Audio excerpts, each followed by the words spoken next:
Solo 2 años, 9 meses de ocupar la presidencia, puedo afirmar que ya logramos sentar las bases para la transformación de México. Con esta fórmula de combatir la corrupción y gobernar sin lujo ni frivolidad, hemos podido cumplir los compromisos de no endeudar al país, no aumentar impuestos, no subir los precios de los combustibles y, lo más importante, esta nueva política económica fincada en la moralidad nos ha permitido financiar programas sociales para el bienestar de nuestro pueblo, en especial para los más pobres y marginados. Se gobierna con austeridad y autoridad moral. No se tolera la corrupción ni se permite la impunidad. Se auspicia la igualdad de género, se repudia la discriminación, el racismo y el clasismo. Es un timbre de orgullo el que, a pesar de la crisis sanitaria y económica que provocó la pandemia y con todo y el sufrimiento que nos causó, no dejamos de trabajar para consumar la cuarta transformación de la vida pública de México, y no dejaremos ningún pendiente. Cuando esté entregando la banda presidencial, solo diré a los 4 vientos: misión cumplida. Me voy a Palenque, les dejo mi corazón. Bueno, vamos a informar. Primero, quiero dar a conocer que el licenciado Julio Scherer Ibarra, consejero jurídico del Ejecutivo Federal, ha decidido dejar el cargo y el encargo porque va a reincorporarse a sus actividades como abogado. Julio es como mi hermano, nos ha ayudado mucho. Él es parte de este proceso de transformación. En el tiempo que se desempeñó como consejero, se hizo cargo de elaborar las iniciativas de reforma a la Constitución para ajustar el marco jurídico a nuestro proyecto de transformación del país. Gracias a Julio se llevó a cabo la reforma del artículo 4 de la Constitución para garantizar a los adultos mayores, a las niñas, niños con discapacidad, a los estudiantes pobres, y que se entregaran de manera gratuita las medicinas a los adultos mayores, sus pensiones, a las niñas, niños, sus pensiones, a los estudiantes pobres, sus becas, y la atención médica y los medicamentos gratuitos. En eso consistió esa reforma vigente que elevó a rango constitucional estos derechos. Y recuerdo que fue una reforma constitucional que demandó la aprobación de las 2/3 partes, mayoría calificada en las cámaras. Por eso va a ser muy difícil que se dé marcha atrás a ese logro, que se quiten esos derechos. Entonces, esa reforma fue elaborada por Julio Scherer. Lo mismo, él fue el que elevó también a rango constitucional el castigo por corrupción, porque desde la época de Carlos Salinas de Gortari la corrupción no era delito grave. Se había modificado en ese entonces el Código Penal. Entonces se hablaba del combate a la corrupción, crearon hasta organismos anticorrupción, pero todo era una farsa, porque no se podía juzgar a delincuentes de cuello blanco. No era delito grave la corrupción. Además, tenían derecho a fianza. Entonces ahora no. Esa reforma también pasó por el despacho, por la oficina de la Consejería Jurídica. Otra reforma importante es que, como todos sabemos, durante muchos años se utilizó el mecanismo de la condonación de impuestos a las grandes empresas, que al final terminaban no pagando impuestos. Pagaban impuestos todos los mexicanos, menos los potentados, las grandes corporaciones. En los 2 últimos sexenios, solo 58 grandes empresas dejaron de pagar cerca de 200,000 millones de pesos porque les condonaron los impuestos. Había un mecanismo donde año con año, por influyentismo, se conseguía la condonación de impuestos, porque era una facultad que tenía el secretario de Hacienda y desde luego el presidente. Se llevó a cabo una reforma al artículo 28 de la Constitución, y así como están prohibidos los monopolios, ya se prohibió la condonación de impuestos. Esto nos ha permitido contar con ingresos, no hay aumentos de impuestos, pero también ya no hay estos fraudes fiscales legales, aclaro, porque estaban permitidos. Esa reforma también tuvo que ver con Julio, y también Julio nos ayudó para que se aprobara la creación de la Guardia Nacional, que requirió de una reforma constitucional para que tanto la Secretaría de la Defensa como la Secretaría de Marina pudieran ayudarnos en tareas de seguridad pública, debido a que no podían ni la defensa ni Marina actuar en asuntos de seguridad pública. Entonces, con esa reforma ya contamos con el apoyo para garantizar la paz, la tranquilidad, para darle seguridad al pueblo de dos instituciones que son fundamentales, la Secretaría de Marina y la Secretaría de la Defensa Nacional, y al mismo tiempo se creó la Guardia Nacional. Entonces, todo eso, por eso creo yo, que dijo ya ayudé bastante. Y a otra cosa, mariposa. Entonces, le agradecemos mucho.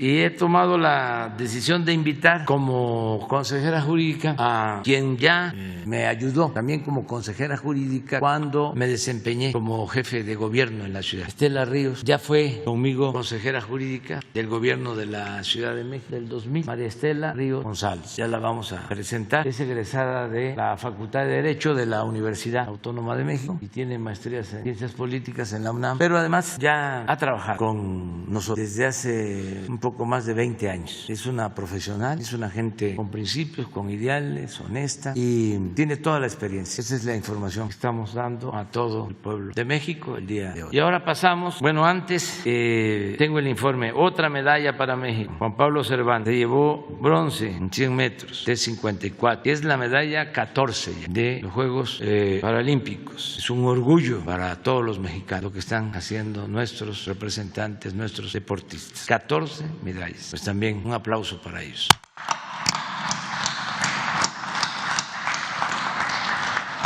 Muy bien, entonces vamos ahora a la parte fea. ¿Quién es quién en las mentiras de la semana? Vamos a ver los Pinocho. Presidente, buenos días, compañeras y compañeros. Durante el gobierno que encabeza el presidente Andrés Manuel López Obrador, se han respetado de manera plena las libertades democráticas y el derecho a disentir. No existe la censura, no se ejerce el espionaje, ni se persiguen voces críticas. La transparencia, la libertad de expresión y el derecho a la información están garantizados. En lo que va del sexenio se han llevado a cabo 686 conferencias matutinas. Se trata de un ejercicio de diálogo circular en el que la acción gubernamental se transparenta. Aquí se garantiza la crítica, el derecho de réplica y la interlocución de los periodistas y medios de comunicación. En este espacio, decenas de miles de personas se informan y crean un criterio propio sobre los problemas del país y las respuestas del gobierno para resolverlos. Es un espacio que no tiene precedentes. Bueno, ahora sí pasemos a las noticias falsas de la semana. La primera, nota falsa del diario Reforma sobre la apertura de un hospital en Tlacoapa, Guerrero. El diario Reforma publicó una nota el 1 de septiembre con el título "Reabren hospital, pero faltan médicos".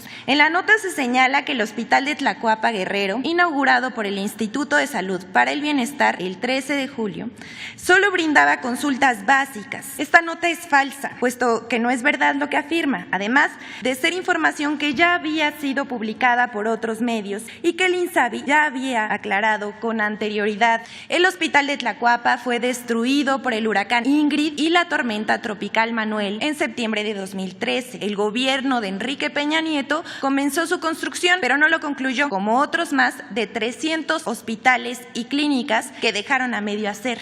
El gobierno del licenciado López Obrador retomó la obra con una inversión de 70 millones de pesos en beneficio de 10,000 habitantes de la comunidad de Tlacoapa. El hospital fue abierto el 13 de julio, como ya dijimos, 8 años después de su construcción y cuenta con 6 médicos, enfermeras, cirujano dentista, paramédicos y personal administrativo que atiende a la población. El INSABI aclara que el 16 de agosto formalizó la contratación de personal profesional, entre los que incluyen un médico general, paramédico, enfermería y administrativo, aunque sigue abierto el proceso de contratar personal especializado como pediatra, ginecólogo, cirujano y anestesiólogo. Es frecuente que en las regiones más apartadas del país cueste trabajo contratar a médicos especialistas porque estos prefieren trabajar en zonas urbanas. Aquí vamos a presentar los medios que han publicado esta noticia falsa. Por favor. Bueno, queremos decir, por ejemplo, La Razón copia tal cual, íntegra, la nota de Reforma y otros medios replican el tema. De de que se abrió el hospital pero sin médico. Repetimos, es falso. La segunda nota, por favor. Acusan al gobierno de justicia selectiva por el caso de Ricardo Anaya. Diversos medios de comunicación, comentaristas y opositores han usado el juicio contra Ricardo Anaya para atacar al gobierno federal, al que acusan de perseguir a los opositores, lo cual es absolutamente falso. Veamos lo que publicó el periódico El Financiero, que no tuvo límites al presentar un artículo de Leonardo Kurchenko titulado Justicia selectiva. Cito: al humanista que perdona criminales le sobra el coraje y el enojo vengativo para ir en contra de sus opositores políticos, pero luego se persigna en actitud piadosa y cristiana. Puras patrañas, dice Leonardo Kurchenko. Cierro cita. Así la objetividad del Financiero. Al respecto, Carlos Loret de Mola fue más allá en su programa de W Radio del 23 de agosto y afirmó: yo no he visto una sola prueba que lo incrimine, hablando de Ricardo Anaya. Cuando tienes un gobierno que brinda impunidad a los suyos, pues es una persecución política, ¿no? Es un abuso de poder de un autócrata. Más que un caso de justicia selectiva, vemos un periodismo parcial y amarillista que busca golpear al gobierno y defender sin más a Ricardo Anaya, quien por cierto ya se fue de México desde fines de julio. Viajó en jet privado a Texas, donde vive actualmente y desde donde publica sus videos. Desde antes de victimizarse como perseguido político y de que lo citara un juez, Anaya ya estaba fuera del país. El que nada debe, nada teme. La siguiente, por favor. Bueno, no importa que la noticia sea falsa con tal de pegarle al gobierno del presidente López Obrador. Queremos mostrar un material en el que un personaje de la vida pública reproduce una noticia falsa y la comenta como si fuera verdadera. El presidente Vicente Fox reprodujo el 18 de agosto un tuit donde se afirma que miles de españoles abarrotan embajadas y puestos fronterizos porque supuestamente querían huir de su país ante la tentativa del gobierno mexicano de invadir la península ibérica e imponer a López Obrador como su monarca. La mentira es obvia, pero personajes como Fox no escatiman la oportunidad para golpear al gobierno, incluso aunque se trate de mentiras tan burdas. Esa nota fue clasificada como falsa por un sitio de verificación de información, pero el señor Fox ni por enterado. Aquí vemos la nota falsa. De ese tamaño son las noticias falsas en México y los personajes que la replican. Tomemos un momento para ver esta noticia. La siguiente, por favor. Noticia falsa que se disfraza de medio de comunicación. Bots que se disfrazan de periodistas y periodistas que se vinculan con bots. El 31 de agosto se publicó una noticia falsa a través de una cuenta de Twitter que suplantó la identidad del periódico Excelsior. Un mensaje con fotos reportaba que supuestamente había estallado 3 tanques del gas Bienestar distribuidos ese día y aseguraban que investigaciones ya apuntaban que los cilindros de 30 kilogramos no cumplían con los estándares de calidad para almacenar el hidrocarburo.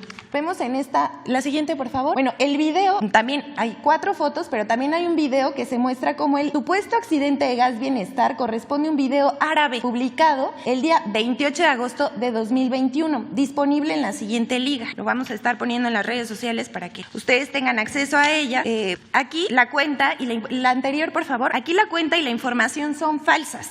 Es un claro intento de guerra sucia para desacreditar el esfuerzo que el gobierno de México está haciendo para apoyar a la economía familiar, dotando de gas a precios justos a familias con menos recursos. Y luego los tweets de bots que lo retuitean. Destaca el hecho que todos tienen, la siguiente por favor, que todos tienen el mismo correo de contacto@tridenteideas.com. Como dato final, queremos mostrar que de manera poco común, el correo que se muestra en la biografía de esta, es decir, también contacto@tridenteideas.com, es el mismo que aparece en las cuentas verificadas de la actriz Laisha Wilkins, San Pipe, quienes se han caracterizado por ser personajes que constantemente atacan al gobierno y al presidente López Obrador. No solo este correo es usado por estas cuentas, sino también por periodistas como Gabriela Barkentin, conductora de W Radio, Sandra Romandía, Pablo Reina, Georgina González Tusein y Rebeca Mangas. Aquí los tweets y las cuentas a las que referimos, es decir, comparten el mismo origen, las mismas noticias falsas y hacen nado sincronizado. Aquí la dejamos para que investiguen ustedes mismos. Muchas gracias.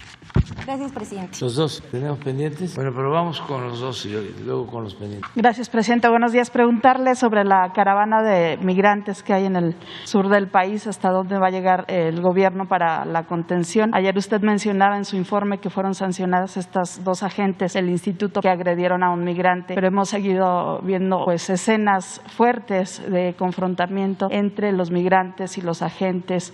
Preguntarle si buscan disolver por completo la caravana, lo que hace más difícil para los migrantes avanzar ya en solitario y más peligroso también. ¿Cuál sería el fin y hasta dónde llegaría? Bueno, el propósito es mantener hasta donde sea posible a los migrantes en el sur-sureste del país, porque permitir la introducción por completo al territorio que atraviesen nuestro país significa muchos riesgos de violación de derechos humanos, sobre todo en la frontera norte. Desgraciadamente hay esos antecedentes, ya se ha olvidado porque a los medios de información pues no les conviene, a los que están en contra de nosotros, recordar hechos lamentables como el fusilamiento de migrantes, el asesinato de migrantes en Tamaulipas, en los gobiernos anteriores, en San Fernando, Tamaulipas. Entonces, y recientemente todavía lamentamos que unos migrantes guatemaltecos fueron asesinados, quemados en la frontera de Tamaulipas. Entonces corren muchos riesgos. Entonces nosotros estamos buscando que se mantengan en albergues en el sur, sureste, nada más que ellos llevan pues un plan desde que salen de sus pueblos, hacen acuerdos muchos con traficantes de personas, con polleros, reúnen dinero con ese propósito y lo que quieren es llegar a Estados Unidos. Entonces estamos haciendo una labor para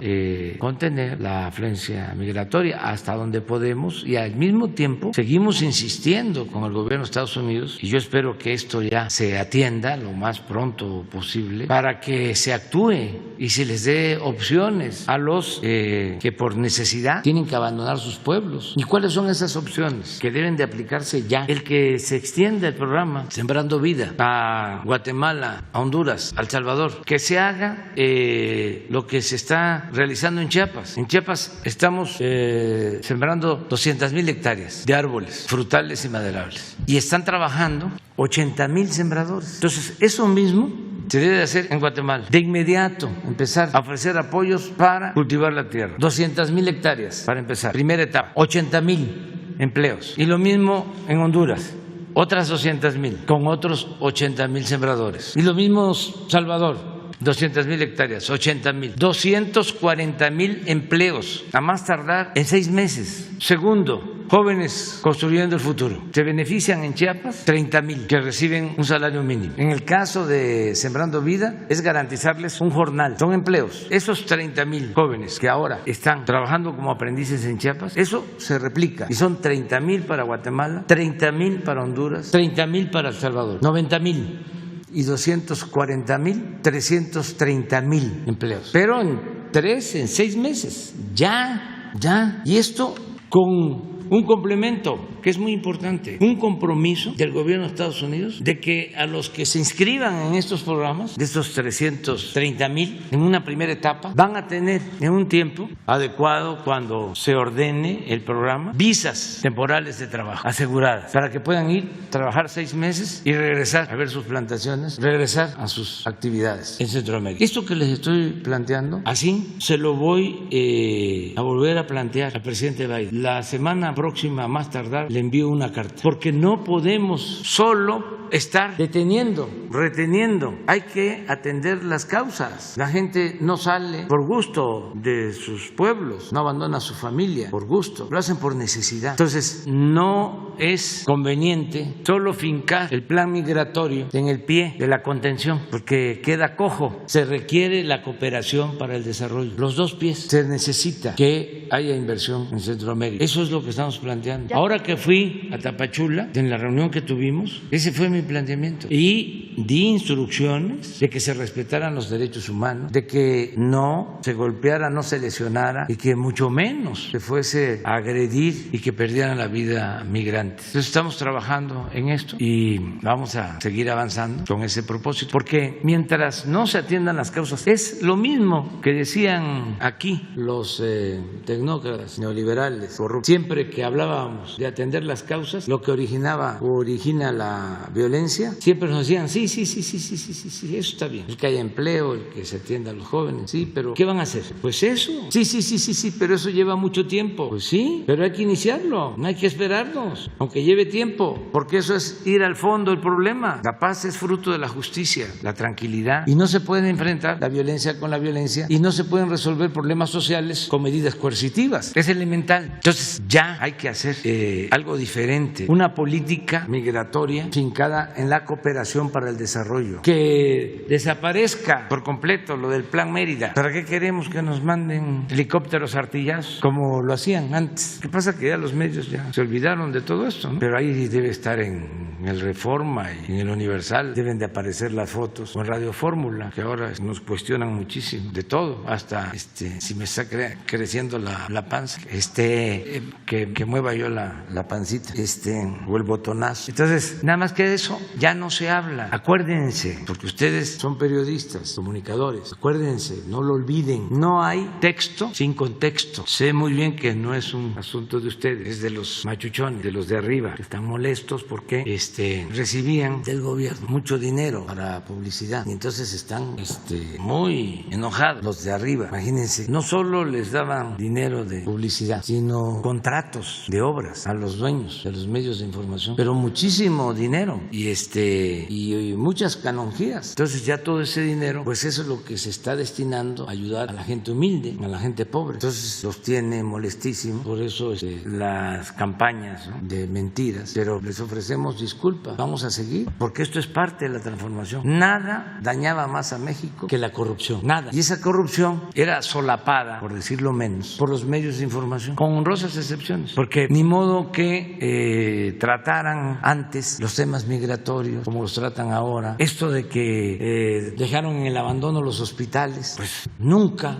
hablaron de eso y de nada. Era obedecer y callar, como los vasallos, quemarle incienso al presidente en turno. Eso empezó a cambiar en los últimos tiempos, pero antes no se podía tocar al intocable. Entonces ahora, con su enojo, hasta me insultan, pero pues ya Manuelita ya no está, que la recuerdo con mucho cariño. Presidente, preguntarle de la CENTE, con lo que pasó el fin de semana, si está roto el diálogo con este grupo, qué es lo que ellos están pidiéndole. Se decía que en el fondo está el tema de la caja de ahorro que maneja ahora el gobernador. Usted decía que quizá el exgobernador de Chiapas se lleva muy bien con ellos. No sé si tengo información de que Manuel Velasco está también, pues de algún modo asusando. Él ya dijo que no es así. Nosotros no tenemos diferencias con nadie, solo que no aceptamos chantajes. Imagínense que voy a una gira y me detienen, como frena, pensando que con eso ya va a tener López Dóriga y Loret de Mola, Ciro, tema, ¿no?, para estarnos atacando. Pues me quedo ahí. No me quieren dejar pasar, pues aquí me quedo. Yo también quiero protestar porque no debemos nada. Hemos tratado a las maestras, a los maestros como se merecen. No se les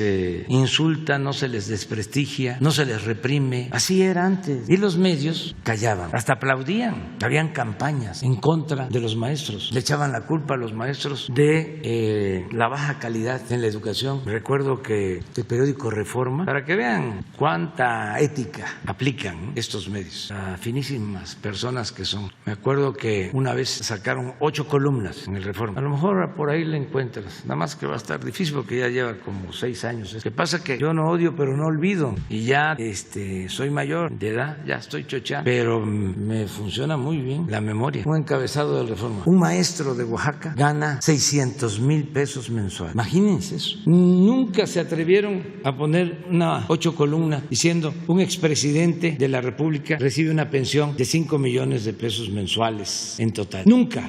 pero sí en la campaña contra los maestros. Un maestro gana 600,000 pesos mensuales. Falso. Tenían información que les pasaba el CISEN. Ya uno de los dirigentes del Magisterio Democrático de Oaxaca le sacaron en una ocasión de que le gustaba mucho el sonido de los hielos en el vaso. Lo acusaron de alcohólico. El Reforma, al dirigente de la CENTE en Oaxaca, maestro Núñez, finado, en paz descanse. A ver si me consigues el nombre. Rubén, ¿qué le hicieron a este maestro? En el sexenio pasado lo metieron a la cárcel y lo acusaron de lavado de dinero, siendo un maestro humilde, honesto. Lo tuvieron en una cárcel de alta seguridad, acusado de lavado de dinero. La represión desatada desde Gobernación, por Chong y por todos los que ahora aplauden todo lo que se orienta a afectarnos. ¿Saben quién en ese entonces defendía al magisterio, aparte de ellos? El movimiento nuestro, siempre. Por eso tengo autoridad moral y por eso les puedo decir a los dirigentes que se pasan y les puedo decir, consulten a las bases si son democráticos. Pregúntenle a los maestros, a las maestras, si es correcto lo que hacen de darme a mí ese trato. Y empiezan a corear de que es lo mismo. No, no es lo mismo. Hasta les dije ahí en un discurso, me vino a la cabeza algo que también se aprende pues en la lucha. Les dije ni frena ni la CENTE detienen al presidente. Entonces eso es si tienen necesidad de atender asuntos con la Secretaría de Educación Pública. La secretaria de Educación Pública, la maestra Delfina Gómez Álvarez, es una mujer íntegra, honesta. Nunca había estado una maestra de secretaria de Educación Pública. Esto también lo digo porque se olvidan las cosas o se piensa que es lo mismo. Dicen muchos, ¿cuál cambio? La verdad que yo estoy tranquilo y sé que sí hay cambios, porque como están muy enojados, pues ahí me doy cuenta, ¿no?, de que vamos bien, de que se está llevando a cabo la transformación. A lo mejor si me estuviesen aplaudiendo, no estaríamos avanzando, ¿no?, en el propósito de transformar al país en bien de todos, hasta de los opositores, porque ya no se podía seguir con lo mismo. Es un proceso decadente. Estaba podrido el gobierno con todo lo que lo sostenía, una gran corrupción. Era urgente, necesario, justo el llevar a cabo la transformación. Ahí les invito a que se lea el libro que escribí, porque ahí están las ideas y están las acciones. Y me llama también mucho la atención que están calladitos, porque seguramente ya lo leyeron. No dicen nada. Y tengo información, les voy a presumir, de que se está vendiendo muchísimo. No puedo decir que como pan caliente, pero sí, se está vendiendo mucho, porque la gente quiere saber muchísimas cosas que se ocultan en los medios, muchísimas cosas. No se hace periodismo de investigación. Bueno, sí, para estar contra nosotros, y eso tampoco mucho. Pues por eso estos refritos, ¿no? Sale una noticia falsa y ahí se cuelgan todos, aun cuando sea falso. Lo del presidente Fox, yo creo que ese sí debe ser falso. No creo que él haya hecho eso. A ver, ¿por qué no la pones otra vez? Porque en España hay una situación especial, hay una inconformidad. No lo creo. ¿Ustedes creen eso? No, ¿verdad? No, yo creo que no fue él. Yo creo que también lo, ¿cómo le llaman esto? Lo hackearon. Ojalá y se aclare, porque es mucho, o sea, no es posible, no. Sí, estoy seguro que es falso, que lo usaron, le usaron su página, ¿sí? En España lo que hay, con todo respeto, es que está aumentando mucho el precio de la luz y de los combustibles, y hay inconformidad. Y son las empresas que también aquí eran preferidas, predilectas, pero pues cada país debe tomar sus decisiones. Hay países que dicen que debe de continuar el neoliberalismo, que quieren que siga la libertad en el mercado, y yo soy partidario de eso, pero no soy partidario de la libertad del zorro en el gallinero. ¿Cómo dejar a los consumidores en el desamparo frente a monopolios que solamente les importa el lucro? Así, pues es lamentable.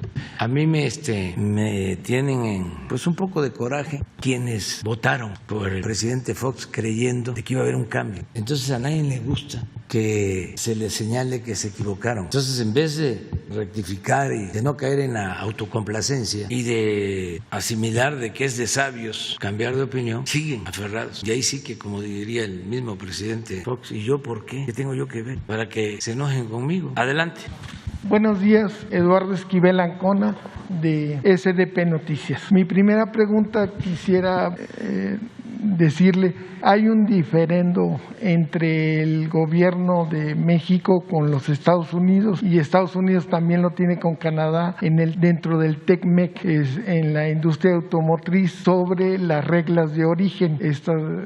La interpretación que tienen los Estados Unidos es mucho más ruda, por así decirlo. Ellos quieren ya, y es gradual. México había afirmado y Canadá que fuera gradual, porque hay muchos insumos que vienen de China y que no son de origen regional. Entonces, le quisiera preguntar, ¿se va a llegar a un panel internacional para disminuir estas interpretaciones, o tiene pensado el gobierno mexicano con el de Canadá llegar a un arreglo antes de eso? Porque si se llega a un panel, pues hay veces que es mejor llegar a un mal arreglo que a un buen pleito. Entonces, esa sería mi primera pregunta. Sí, ya se está viendo, y sí hay esta diferencia. Primero fue México y luego se sumó Canadá, pero se está buscando llegar a un acuerdo. La Secretaría de Economía y Relaciones Exteriores están viendo este asunto, y como lo mencionas, no queremos llegar a un panel internacional. Son las salidas que se tienen como opción cuando hay estas controversias en el tratado, pero no creo que se vaya a llegar hasta allá, se vaya a lograr pronto un acuerdo. En una segunda pregunta, señor presidente, usted ha dicho que ya no hay privatizaciones, pero he estado viendo que todavía está lo que llaman un nuevo modelo de operación de estándares de calidad para el mantenimiento de carreteras y la supervisión de ese mantenimiento, que se los dan a empresas privadas. Estas empresas privadas, una empresa privada hace lo que es el mantenimiento y otra la supervisa, pero son carreteras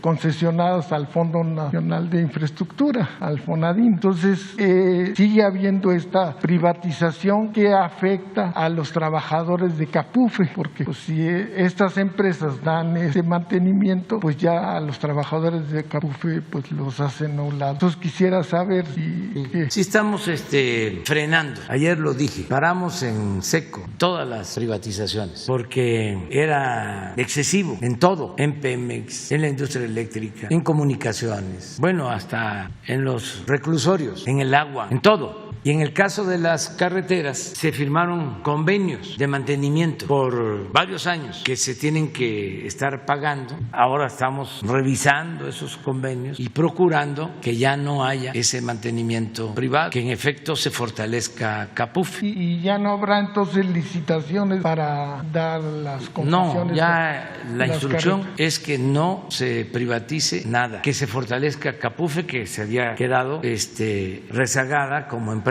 Y en efecto estamos haciendo una revisión de financiamiento, porque muchas de esas obras eran financiadas por la banca de desarrollo. Estoy informándome, y hay un equipo que está trabajando, de cuánto de los convenios de la industria eléctrica, de las empresas extranjeras que recibieron concesiones para venderle energía eléctrica a la Comisión Federal, cuánto fue de créditos que se otorgaron en el mismo gobierno. O sea, negocios redondos. Fue puro influyentismo y moches para recibir no solo la concesión, sino el crédito. Entonces, cuando hablan de que no va a llegar inversión extranjera si se pone orden, pues no es cierto. Habría que ver cuánta inversión extranjera realmente llegó con la privatización. En el caso de la industria petrolera, nada, no llegó nada. Decían que iba a llegar inversión extranjera a raudales muy poca. Y saben que los que recibieron contratos para explotar y extraer petróleo, sus concesiones que recibieron, muchos las están vendiendo, y todo fue un negocio en el mercado financiero, pero no fue inversión, beneficio del país. Entonces sí estamos viendo eso. Sí, y habría que separar también no solo los créditos que se daban por la banca de desarrollo, sino también los apoyos no recuperables que daba el Fondo Nacional de Infraestructura.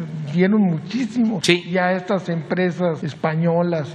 Sí, es que era un gobierno al servicio de los negocios privados. Se utilizaba presupuesto público y, como dices, no solo créditos, sino presupuesto como complemento. A veces era todo presupuesto público y era muy poco lo que invertía la empresa privada. Por ejemplo, para no estar hablando así en abstracto, el segundo piso de Puebla, que atraviesa Puebla, lo hizo OHL o una de esas empresas, ya no recuerdo bien, pero el presupuesto federal es mayor a lo que invirtieron. Y ellos tienen la concesión. Y ellos tienen la concesión y cobran para pagar para muchos años. Y con eso pagan el crédito. Sí. Entonces, una obra que costaba 5,000 millones, la estimaban en 10,000 y llegaban al acuerdo. De esos 10,000, el gobierno federal aporta 5,000 y la empresa privada aporta los otros 5,000. Como realmente la obra costaba 5,000, con el presupuesto federal se terminaba la obra, ellos no aportaban nada y se quedaban con la concesión para cobrar por el paso. Y lo peor era cuando dejaban las obras tiradas, como el acueducto del Zapotillo, que Baleón solo construyeron dos. Pues todo eso ya se terminó, pero qué bien que me lo estás recordando, porque nos están escuchando los servidores públicos. Es que existe todavía ese espíritu tecnocrático. No se puede ir así ya de una vez y para siempre. Ahí andan queriendo aplicar la misma fórmula. Y me canso de recordar la frase bíblica de que no se puede poner vino nuevo en botellas viejas, pero todavía hay botellas viejas, pero ahí vamos a ir cambiando, ahí va avanzando poco a poco. Bueno, vámonos con Dalila. Gracias, presidente. Buenos días. Dalila Escobar, de Atiempo.tv. Comentarle, hace unos días, Alonso Ancira informó que no se había concretado la venta de acciones de la Alianza Minero-Metalúrgica Internacional, por lo tanto, él seguía teniendo el 55% de las acciones. También se informó, la información en torno a que la Fiscalía General de la República habría dicho que no cumplió con este acuerdo reparatorio y que, principalmente porque los recursos estarían en un fideicomiso que está en Estados Unidos y que parte del acuerdo es que estuviera en México. Preguntarle en primera instancia si esto pone en riesgo justo la reparación del daño de la venta sobre precio de esta planta, justo con el tema de Emilio Lozoya. ¿Pondría en riesgo y cuál sería en todo caso la salida que se debería encontrar a este tema? Pues yo creo que están mal aconsejando al señor Ancira. Ojalá y él reflexione. Porque si ya había aceptado un acuerdo, lo que procede es que lo cumpla. No va a obtener beneficios si busca con abogados leguleyos quererle darle la vuelta a lo que ya se acordó. Él debería de estar agradecido. Él sabe muy bien que vendió a sobreprecio esa planta. Lo sabe perfectamente. Y eran otros tiempos en donde los funcionarios actuaban de manera cómplice. Pero ahora ya cambió. Entonces nosotros no tenemos como propósito la venganza. Ya lo he dicho muchas veces, no es mi fuerte la venganza, es justicia. Entonces, si ya él tenía un acuerdo o tiene un acuerdo, pues lo mejor es que lo cumpla, que no le haga caso a los abogados, porque ni siquiera esté pensando que ya una vez que yo me vaya, ya va a poder él. Pues eso es una aventura. No hay cosa más importante en la vida que la tranquilidad, de vivir en paz, sobre todo con nuestra conciencia. Entonces, si le están diciendo, vamos a aplicar aquí tácticas dilatorias, como los abogados huizacheros que se abundan, y le vamos a hacer de esta manera, y va a ir pasando el tiempo, y va pasando el tiempo, y ya se va el presidente, y con el que llegue nos vamos a entender, porque va a cambiar esto. Pues eso es muy incierto. Entonces yo le recomendaría que cumpliera, que no le haga caso a quienes le están recomendando eso, y también que no le haga caso a los políticos, a sus amigos, porque ellos también tienen no es una acusación en contra de ellos, pues ellos también le pueden estar diciendo, no va a pasar nada, no te preocupes, como le prestaba el avión al que ahora es el coordinador de los diputados del PRI, Moreira, que no esté pensando que porque ya está Moreira de coordinador del PRI en la Cámara de Diputados lo va a proteger, lo va a ayudar, que es el mismo tiempo de antes. Pues no, todos sus amigos políticos a los que los ayudaba, les prestaba el avión, no uno, varios, pues no lo van a ver. Además no pueden, ya esto cambió, ya ni el presidente Eso cuesta trabajo que se entienda. El presidente no puede garantizarle impunidad a nadie, no solo por mis convicciones, que nunca lo haría, sino porque ya la Fiscalía es autónoma y el Poder Judicial es independiente. Y yo no voy a estar haciendo gestiones en favor de nadie y perdiendo autoridad moral, porque entonces ya no tendría autoridad política y ya no sería un digno representante del pueblo de México. Entonces, que ellos entiendan esta nueva circunstancia. También el hecho de que para que todo marche bien en Altos Hornos de México, sí sería necesario que se diera la venta de estas acciones que pertenecen todavía a la familia Ancira. Y también preguntar si recomendaría a la Fiscalía General de la República que haga público el acuerdo para esta devolución de los bienes. Sí, claro. La vida pública tiene que ser cada vez más pública y que se transparente todo, pero ya no es el tiempo de antes. Es importante, sobre todo por los jóvenes, que no les tocó vivir la época de mayor impunidad y corrupción. Es que si se hace un reportaje con imágenes de cómo eran las cosas en los gobiernos neoliberales, como por ejemplo había abogados famosísimos, especialistas en sacar de la cárcel a delincuentes de cuello blanco y presumían de que no tenían a ningún preso, que a todos sus clientes los liberaban porque tenían agarraderas, influencias en el Poder Judicial, desde luego en el Poder Ejecutivo, la Procuraduría. Pero eso ya cambió, ya no es así. Y falta todavía avanzar más, sobre todo en la reforma al Poder Judicial, pero se ha avanzado. Ya no es lo mismo que antes. No es que ya un juez dejó en libertad a un famoso. ¿Saben ustedes que los muy famosos presos políticos, o mejor dicho, políticos presos, los muy famosos, se sabía de antemano cuando iban a salir, antes de que el Poder Judicial emitiera una resolución? A mí me tocó saber de un famosísimo, ya va a salir. ¿Pero cómo si todavía no termina el proceso? Sí, pero ya está planchado el caso. Ahí se los dejo de tarea a usted. Presidente, y justo lo que estaba mencionando, bueno, y también porque lo dice y es importante sobre este mismo asunto de Alonso Ancira, usted en mayo mencionó que tenía pruebas de que le había pagado viáticos, además de lo que dice del helicóptero, a Rubén Moreira, y no sabemos si se presentó esta denuncia. Usted dijo que incluso la presentaría en la conferencia, no sucedió. Pero no solo eso, ahora ya Moreira incluso tiene puestos claves en la Cámara de Diputados, como también nada menos presidente de la JUCOPO, de la Junta de Coordinación Política, donde pues se toman las decisiones más importantes, son nada menos pues la cabeza de varias decisiones que toman la Cámara de Diputados. Pero también pues este puesto tuvo que haber sido pactado con Morena. ¿Por qué alguien de quien el presidente tiene pruebas de que cometió un presunto delito está en un puesto clave de la Cámara de Diputados? ¿Por qué esta negociación y por qué no se presentó la denuncia? Esas cosas, o sea, no es como piensan mis adversarios, pues que estoy metido en todo. Pues no podría atender lo fundamental. Yo no sé qué pasa en la Cámara, no conozco al dirigente de la Cámara de Diputados, o sea, seguramente lo he visto y eso, pero digo, no lo identifico bien. Sí conozco bien a la dirigente de la Cámara de Senadores, a la doctora Olga Sánchez, pero no estoy metido en todo eso. Sí puedo decir que el señor Ancira le prestaba el avión y se consideraba como viáticos en la empresa el pago por los servicios que se hacían a favor del señor Rubén Moreira. Ese dato sí lo tengo. Es más, hoy lo voy a subir. Le pido a Jesús, no lo han subido eso. Y de una vez voy a aprovechar porque también a Manlio Fabio le prestaba el avión. ¿Se presentará esta denuncia, presidente? No, si la Fiscalía considera que por oficio debe hacerlo, pues que lo haga, ahí está el dato. Pero no sé si sea delito porque lo pagaba la empresa les pagaba al gobernador el servicio, sí, de traslado. Entonces están las facturas, que es lo que les voy a mostrar. Y esto porque yo lo que digo, pues lo puedo probar, si no, no hablaría. Sí, que esta denuncia entonces no sería una moneda de cambio para acuerdos en la Cámara. No somos iguales. Nosotros no establecemos relaciones de complicidad con nadie. Cuando ayer declaró el del PRI, con todo respeto, ¿cómo se llama? Alejandro Moreno, sí. A ver si no encuentran la declaración, ¿verdad?, de que no van a permitir ellos injerencia del presidente. Yo que tengo que ver con eso, con lo que es su trabajo de ellos. No somos iguales.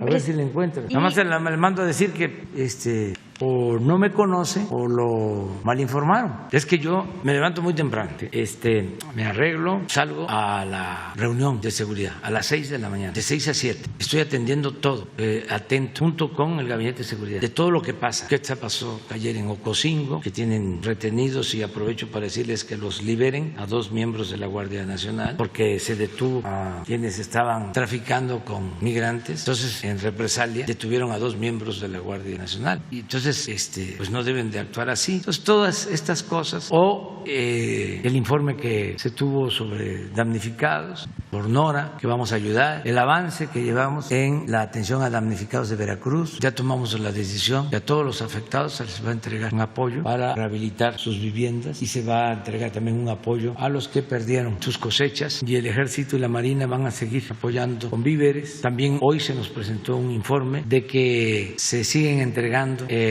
mercancías decomisadas en los municipios más pobres de la montaña de Guerrero. Entonces tengo eso de 6 a 7. Luego de 7 a 9 estoy aquí con ustedes. Terminando, tengo un desayuno con el secretario de Hacienda de 7 a 9. De 9 a 10, para ver muchísimas cosas. Paquete económico, ley de ingresos, presupuesto, el incremento de reservas, una parte se utilice para pagar deuda pública. Todos estos temas. Entonces luego tengo reuniones todo el día, que ahora ni siquiera he ido a macanear, he estado muy atareado, no he podido ir que me lo recomiendan los médicos. Mire lo que dijo ahí Nanita, en el PRI no obedecemos a ningún presidente de la República. Pues, ¿ha habido otro que no obedezcan? Pregunto, ¿no obedecían al presidente Peña? Pero es mala información, o sea, porque yo no tengo nada que ver. No recibimos órdenes de nadie, no nos subordinamos a nadie. No obedecemos a ningún presidente de la República, ni presente ni pasado en este país. ¿Cómo estás? Pero así están las cosas. Presidente, finalmente quisiera preguntarle al hasta hoy consejero jurídico, saber cómo se va de este encargo, si considera que deja pendientes y, bueno, pues cuál tal vez ha sido la propuesta más importante que le hizo a la administración del presidente López Obrador. Me voy muy agradecido con el presidente. Me dio la oportunidad siempre de hacer las propuestas que consideramos que debían de hacerse en beneficio de la gente más pobre. Creo que se pudo hacer un trabajo muy bueno. Yo siempre seguí recomendaciones de él. Me gustó mucho trabajar en beneficio de las personas. Yo creo que las iniciativas que se presentaron se llevaron a buen término. Como ha dicho reiteradamente el presidente, quedan 3 reformas constitucionales que se van a presentar seguramente pronto, que son las más importantes. En relación a los asuntos litigiosos que se quedan pendientes, no hay ningún asunto litigioso que detenga ninguna de las obras públicas importantes que está llevando a cabo el gobierno de la República. Entonces, en lo personal, yo me voy muy satisfecho, muy honrado con mi puesto, muy agradecido con todo el gabinete al que serví, pero sobre todo muy agradecido con el presidente de la República, porque tuve un trato muy satisfactorio y la verdad no tengo más que gratitud infinita para mi jefe, el presidente de la República. Muchas gracias, presidente. ¿Hay algo que no se haya logrado? De aquí salió la propuesta para impulsar ampliación del cargo de Arturo Saldívar. No tengo ningún asunto pendiente. Lo de Arturo Saldívar, creo que la propuesta que llevó a cabo la Cámara de Diputados llegó hasta donde el ministro Saldívar pensó que debería de llevarse a cabo. Él decidió bajarse de esa propuesta y no se concluyó. Él presentó una reforma del Poder Judicial para el Poder Judicial. Creo que esa reforma debe concluirse. Ojalá que se haga. Es una propuesta para tratar de eliminar la corrupción, para tratar de cambiar todo el problema de nepotismo que hay ahí en el Poder Judicial. Nunca se había hecho una propuesta como la que hay el día de hoy ahí, y ojalá que se pueda avanzar. Hay muchos problemas en el Poder Judicial. Ojalá que este ministro Saldívar, que yo creo que ha hecho un gran papel, pueda seguir adelante con esto. Ojalá que sea para el bien del Poder Judicial lo que ha podido avanzar. Gracias. ¿No le escucho bien? Si me permitiera, relacionado con lo jurídico y lo periodístico. Si me permitiera un minuto nada más. Sí, muchas gracias. Señor Scherer, es muy importante para mí porque usted es periodista y abogado. Lo que yo quería exponerle al señor presidente de la República. Mire usted, el asesinato de periodistas en este país es algo terrible. Por ejemplo, señor presidente, el caso de Miroslava Breach. Ella, cuando fue asesinada, le pusieron un cartel mágico que cambió 3 veces.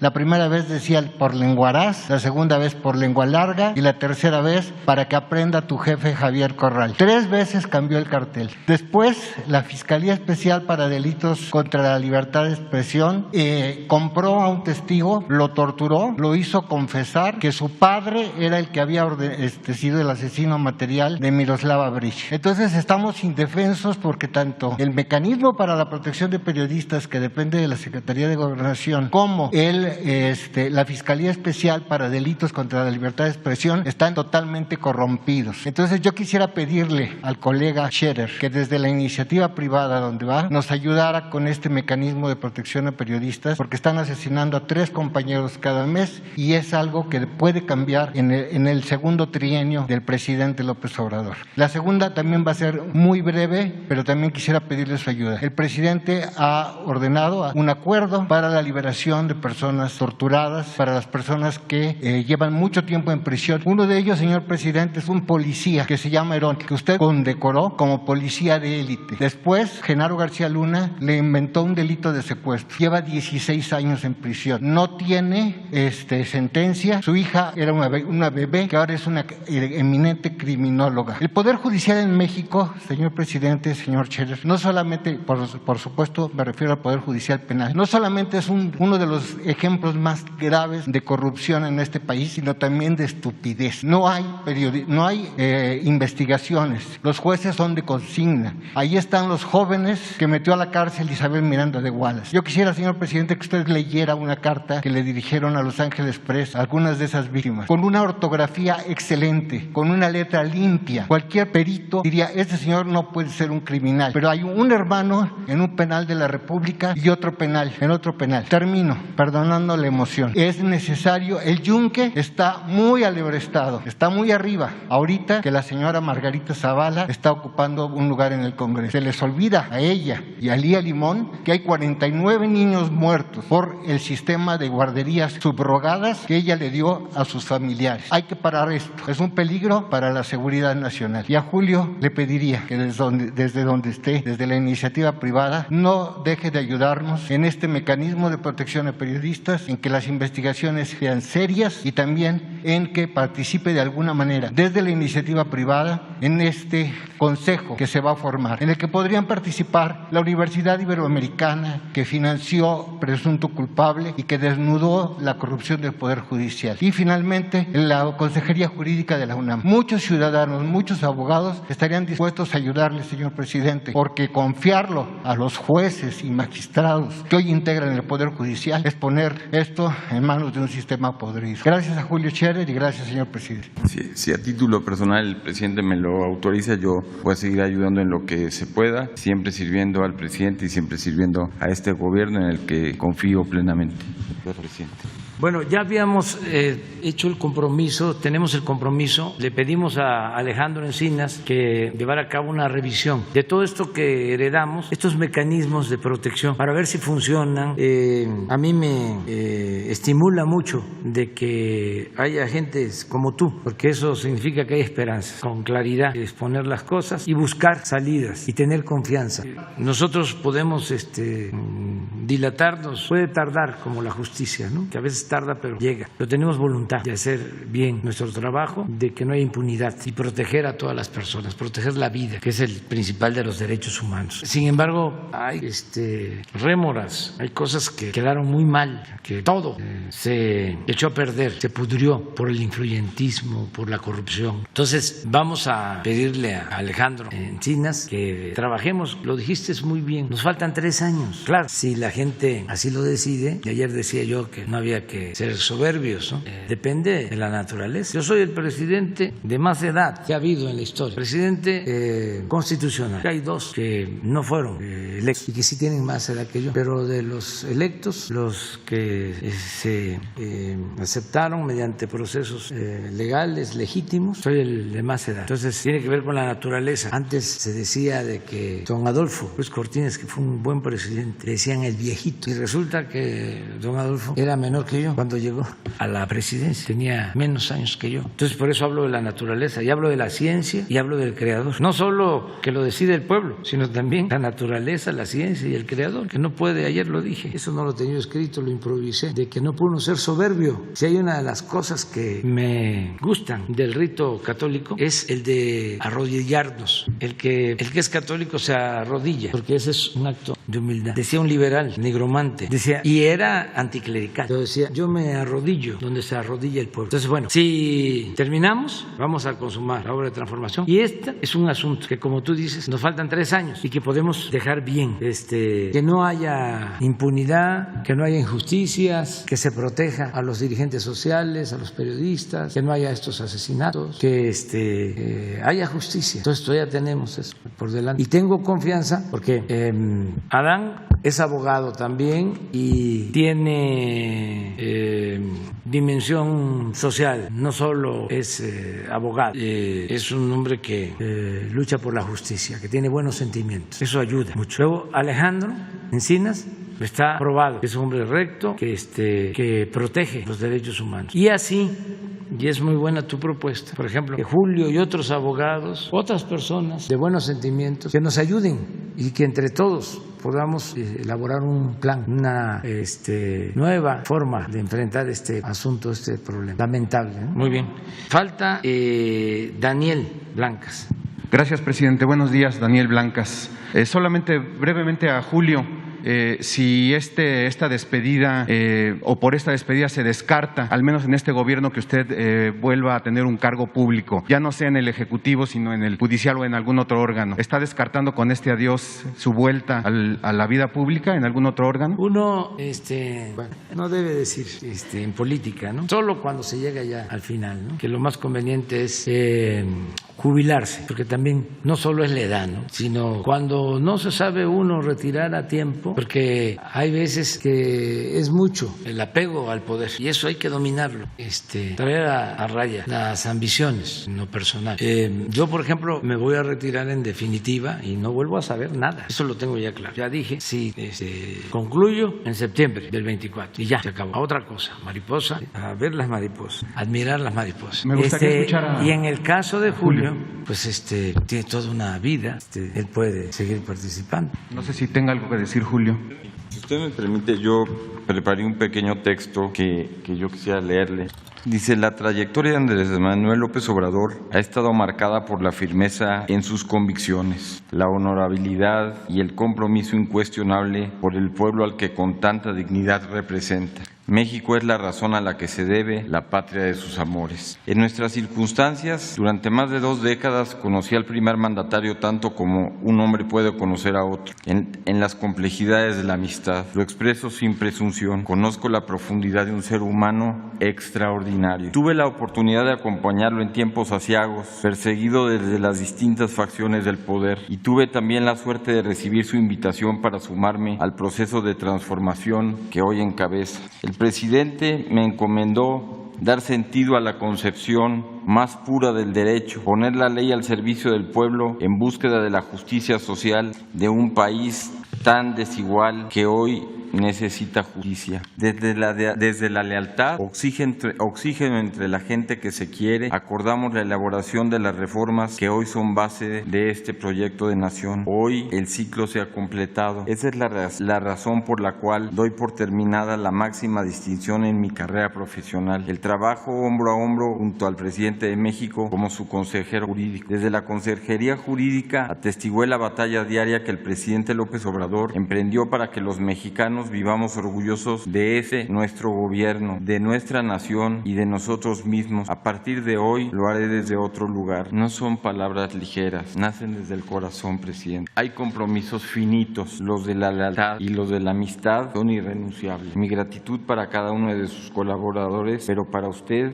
mi gratitud infinita, presidente. Ya se acabó, ¿eh? Estuvo sentida la Ya te despedida. quedas para mañana. No, y por eso, de una vez yo creo que para qué Para le mañana. seguimos. Ya, porque Julio merece eso. Estuvo sentido. Terminar así. Mañana entonces. Mañana tú sigues. Como primero. Como primero. Muchas gracias. Muchas gracias.